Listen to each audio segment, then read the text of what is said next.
My grandmother kept her emergency money in a Maxwell House coffee can.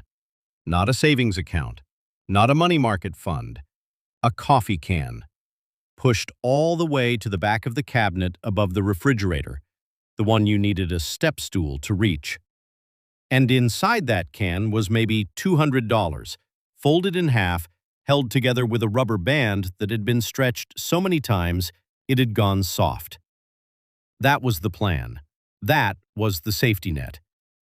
I think about that can a lot now, because I'm sitting at a desk on a Tuesday afternoon in March, looking at a document that has the words Dynasty Trust and LLC structure and generational transfer provisions, and I'm nodding along like I understand what's happening, like this is a language I was born speaking.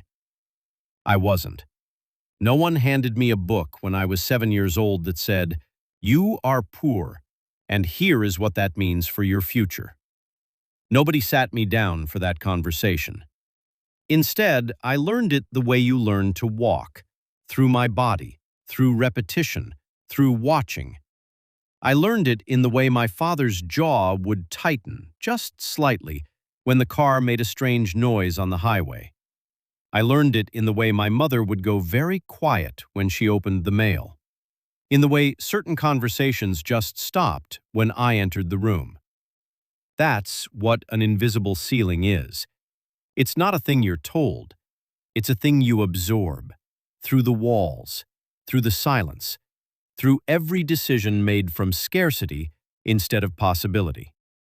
And then one day, if you're relentless or lucky, or some combination of both, you hit it, and you have no idea what to do next. The day my net worth crossed $1 million, it was a Wednesday, an ordinary, forgettable Wednesday.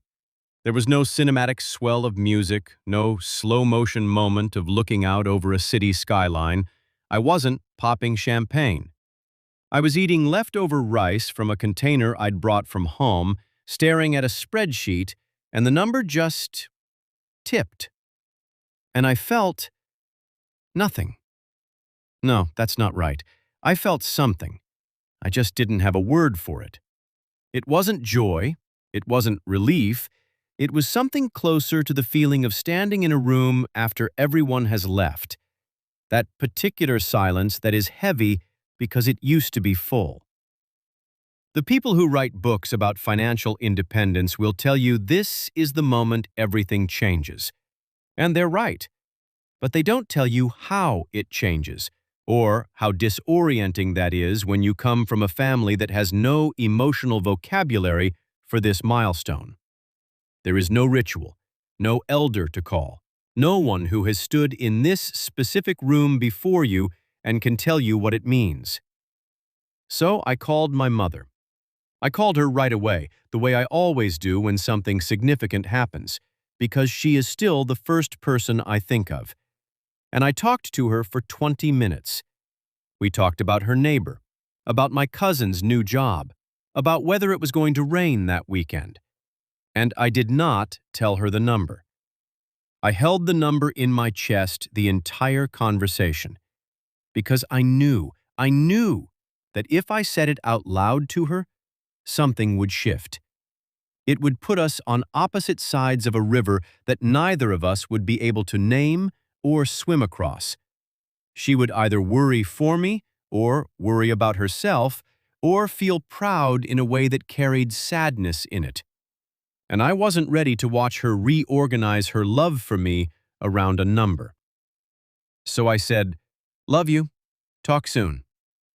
And I sat there alone with it. Here's what they don't tell you about success when you come from nothing. The people you love don't leave. They just drift. It doesn't happen in a fight. There's no dramatic scene where someone says, "I can't be around you anymore." It's quieter than that. It's a slow accumulation of small moments where the conversation starts to feel slightly off, like a song being played in the wrong key, and you both keep pretending it sounds fine. I had a friend. We grew up on the same block, played basketball in the same driveway.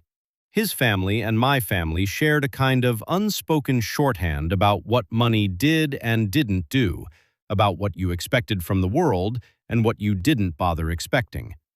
We understood each other in that specific way that geography and shared struggle creates. A few years into my success, we had dinner, and at some point I mentioned something. I don't even remember what. Something small, a trip I'd taken, or a decision I'd made without having to calculate whether I could afford it. And he said something, just a comment, offhand, with a half smile, in that way people deliver things they mean but want to be able to take back. It landed wrong, not because it was cruel, but because it was true. There was something underneath it, a quiet resentment, not of me exactly, but of the distance that had opened between us that neither of us had agreed to. We both laughed.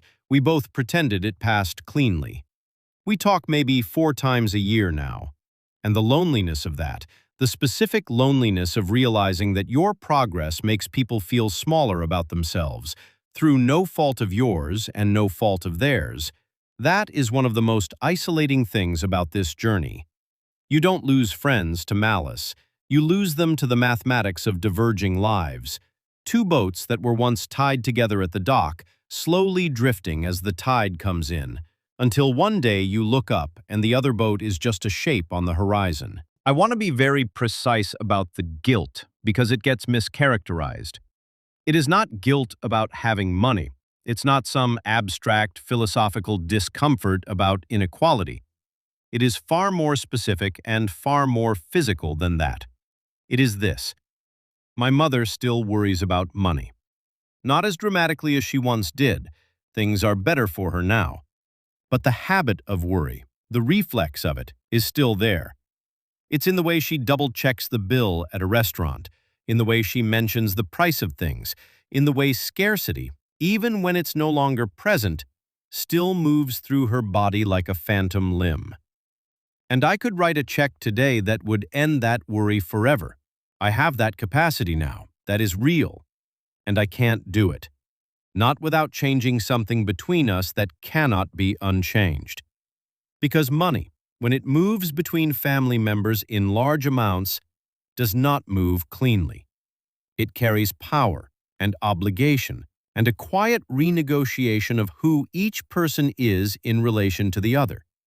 It shifts the architecture of love in ways that neither person asked for. And so I sit with it, the knowledge of what I could do and the understanding of why I won't. And that space between capacity and action is where the guilt lives. It's not the guilt of doing something wrong. It's the guilt of surviving something that wasn't supposed to be survived, of crossing a line that no one in your family crossed before you, of standing on the other side and realizing that the crossing itself created a distance you didn't intend and cannot fully close. That is the weight of being first.